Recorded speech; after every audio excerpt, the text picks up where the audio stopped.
Bonjour, je suis Flavien Kwacha, entrepreneur agricole et je te souhaite la bienvenue sur Flavien Décortique, là où nous parlons de ce que nous maîtrisons et nous faisons ce que nous disons pour atteindre des résultats concrets sur le terrain. Pour la semaine allant du 2 au 8 août 2020, nous allons parcourir ensemble l'actualité en commençant par le Cameroun, où le ministre de l'Agriculture et du Développement rural, le docteur Gabriel Bayrobé, a signé avec le port autonome de Kribi un accord cadre qui consiste notamment, qui est destiné à booster la production au niveau national.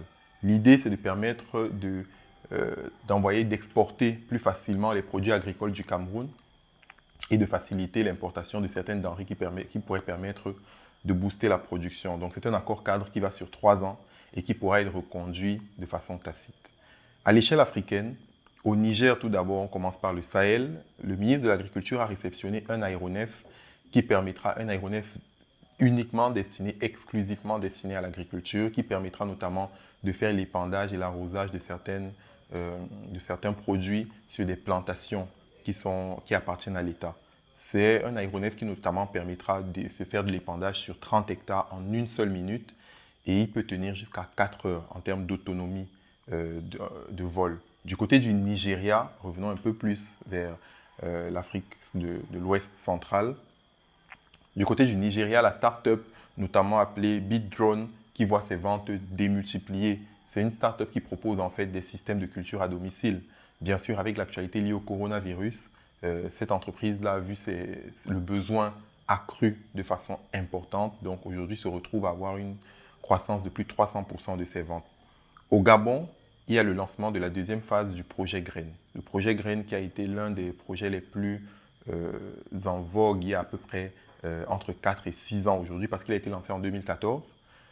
À peu près déjà 300 milliards de francs CFA qui ont été investis dans ce projet. L'idée en fait étant de permettre une production de plus de 270 000 tonnes de récoltes alimentaires chaque année dans ce pays-là, où également il y a eu le lancement tout récent de l'opération Gabon Famille Verte, qui consiste à amener les Gabonais à cultiver eux-mêmes leurs denrées alimentaires à domicile pour lutter un peu plus contre l'importation massive.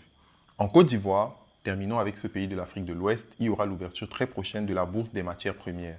L'idée de cette bourse des matières premières qui commencera avec 3 spéculations, notamment l'anacarde, le maïs et la noix de cola.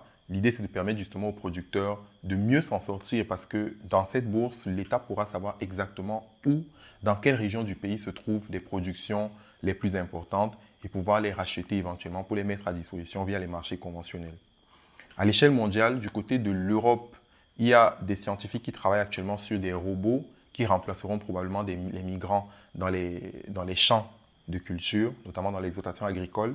Parce que si vous avez écouté, si vous avez suivi attentivement les précédentes vidéos, il y a à peu près, il y a plusieurs dizaines de milliers de personnes qui avaient reçu des documents, notamment en Italie, entre autres, parce qu'il n'y avait plus de main-d'œuvre agricole. Donc aujourd'hui, en raison de la croissance et de la maladie qui continue de se répandre, ils misent beaucoup plus sur des robots.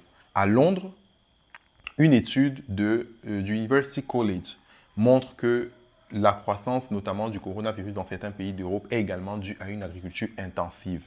Parce que les espèces qui sont porteuses de pathogènes, notamment les chauves-souris, les rongeurs, les oiseaux, sont plus nombreuses dans certains paysages qui ont été intensément modifiés, donc en utilisant des pesticides, certains produits chimiques. Le fait que ces produits aient été utilisés favorise le déploiement de ces pathogènes-là.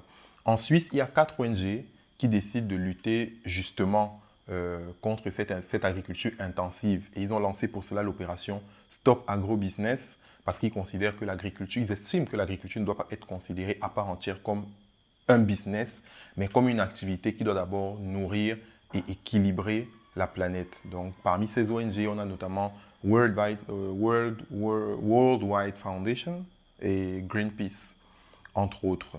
En France, avant-dernière info de cette semaine, le gouvernement réouvre la voie à l'utilisation d'un pesticide qui avait notamment été banni sur la filière betterave, mais en raison d'une chute de plus de 800 000 tonnes de production, ils sont aujourd'hui obligés de réaccepter ce pesticide-là, malgré qu'il détruise les abeilles en fait dans l'écosystème. Et enfin, aux États-Unis, la Commission d'utilisation des produits agricoles du Nord Dakota, qui donne des subventions pour à peu près 400 000 dollars à 7 projets. Donc l'idée justement, c'est de booster des projets qui permettraient de continuer de lutter contre le changement climatique en favorisant le fait que des pratiques qui ne permettraient pas le déploiement du coronavirus.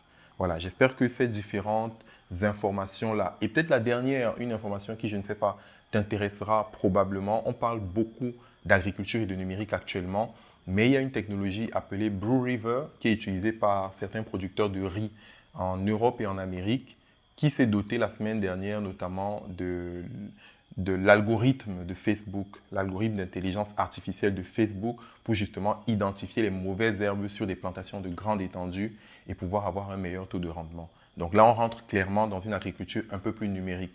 J'espère que ces informations-là te sont utiles et te permettent de tirer ton épingle du jeu dans l'agriculture. Bon courage dans ce que tu fais. N'hésite pas à laisser des commentaires, activer la cloche de notification et à très bientôt pour ma prochaine vidéo.